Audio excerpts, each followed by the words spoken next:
થાય તો ભલે થાય, પણ પાછા વળી જવું. આપણે પછી હાલે ઓળંગીને આગળ જાઓ તેનું પરિણામ સારું ના આવે. એટલે મહાપુરુષોનું કહેવું છે કે દુનિયાની અંદર કોઈને જીતવાની જરૂર નથી, ફક્ત એક મનને જીતો તમે. જેણે મન જીત્યું એને આનું આખું જગત મગજીમાં છે. હકીકતમાં આપણે એક જ કરવાનું કે એનો ફક્ત ખોરાક બદલવાનો છે. આ મનને જ્યાં તો રખડવાનું છે ને એ રખડવાનું ના કરે. અને આપણા મહાપુરુષોના શબ્દોમાં જબલક મનવા કરે કશું આશા તબલક રેણી કા ભાષા. જ્યાં સુધી મનને કંઈક ને કંઈક ઈચ્છાઓ થા કરે ત્યાં સુધી એને ભોગવવાનું આવવાનું. અને એ ભોગવવાનું બંધ કરવું હોય તો આપણે મનને આ ભજનમાં વાળવાનું. ગુરુ મહારાજે આદેશ કર્યો ત્યાં શરીર છે ને તમારે એમાં ભજન કરવાનું. આ મનથી ભજન કરવાનું, તનથી સેવા કરવાની, અને ધન છે ને એ સારા માર્ગે વાપરવાનું. આમાં હાહુની રીતે સારો માર્ગ માનતા હોય ને એ રીતે કરતા હોય છે. ઘણા લોકો આપણે ધારો કે કોઈ માતાજીને હેમણ કરાવે તો એ એમ જ સમજે કરાવતા હોય તો સારું કરે એમ જ માને ને. ના, મહાપુરુષોએ ના પાડી કે ભાઈ એ વાત તમારી જે છે ને એ તમારી રીતે કદાચ બરાબર હશે, પણ સંત પુરુષોના જે આધ્યાત્મિક વિચારોમાં પ્રમાણે આ વાત બરાબર નથી. કેમ કે અંધવિશ્વાસ છે. વિશ્વાસ અને વિશ્વાસમાં ઘણો ફેર છે. એટલે હકીકતમાં તમે વિશ્વાસ કરો તો સમજીને કરો, જે કંઈ કાર્ય કરો એ સમજીને કરો. અને આ બધા કારણો છે ને ક્યાંય આગળ નથી ખોળવા જવાના. ફક્ત તમારે કોઈ ભગવાનને તમારું કર્મ છે ને એ જ મહાન છે. અને એ કર્મ જેટલી આપણને ગુરુ મહારાજે શરૂઆતમાં જ કીધું કે ભાઈ આ ના કરવું, તો એ ના કરવું એ ઉપર તમારે ભાર પૂરવો પડે. દરેક કર્તવ્યમાં પણ આપણે એ પ્રમાણે જોઈએ તો આપણું જીવન બની જાય. તો જ્ઞાનનો મહિમા જ આ છે. જ્ઞાન તમને થવાય. આજે દુનિયાના જે આ જગતના જે વેમ છે ને એને કોઈ શીખવાડવા પડતા નથી. એના માટે કોઈ ચોપડી નથી, તો પણ યાદ રહી જાય.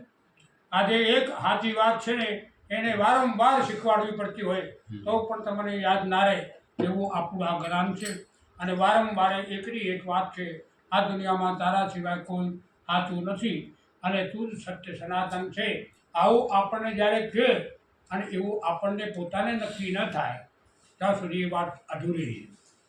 આપણે મળી વાત સાચી છે, પણ જ્યાં સુધી આપણને આ વાતનો પૂરો વિશ્વાસ ના આવે.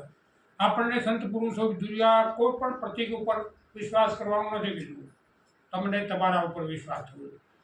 તમારા વિશ્વાસ પર જે એનો દૃષ્ટાંત તમને આવ્યું.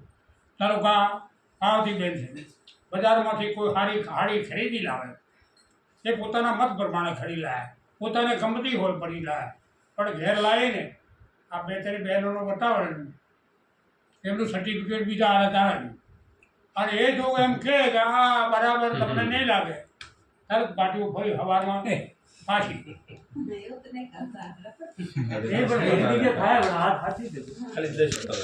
એટલે ગમે તેવું તમે તમારા ઉપર વિશ્વાસ નહીં એ નક્કી થઈ ગયું, તમે બીજાના વિશ્વાસે ચાલો છો.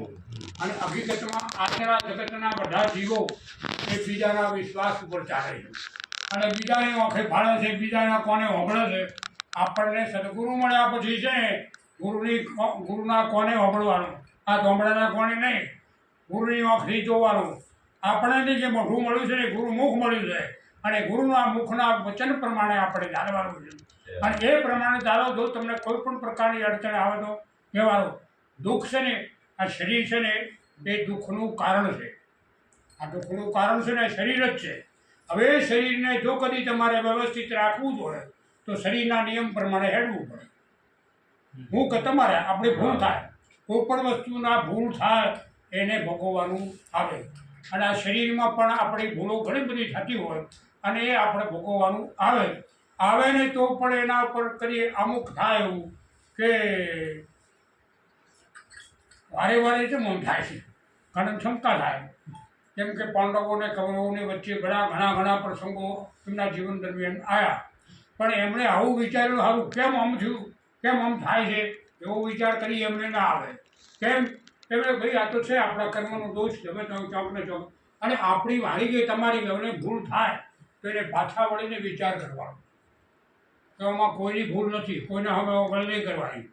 અને આપણે આંગળી કરીએ ને તો એ આપણી મોટી ભૂલ છે.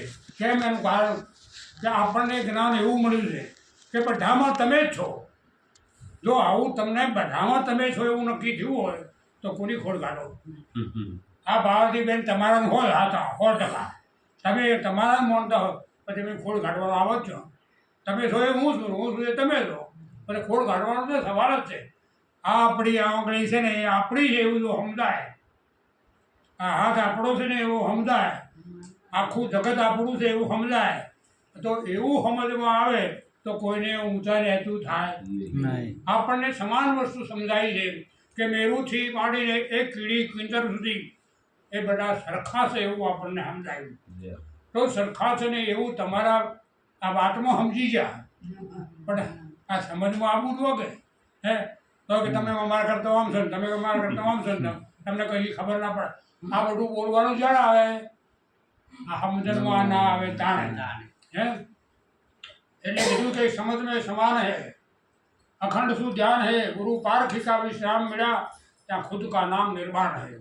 આપણને મહાપુરુષોએ એક નામનો મહિમા એટલો બધો સુંદર રીતે સમજાયો છે કે આ જગતમાં નામે પાતક છૂટે, નામે નાશે રોગ, નામ સમાન કોઈ ના આવે, તપ તીરથ ને યોગ. આવે આ તપ તીરથ ને યોગ આ ત્રણે એના તોલે ના આવે એવું આ નામ છે. અને આપણને એવું એ નામ આપણે નહીં, આપણે તો ગુરુ મહારાજે એના કરતા આગળની વાત કરી કે નામ ઉપર એક વસત હે સદગુરુ દેવે શ્યામ. નામના ઉપર પણ એક વાત છે અને એ વાત જ્યારે આ તમને સમજાય ત્યારે આપણે પોતાને ખબર પડે કે ખરેખર આ દુનિયામાં બધામાં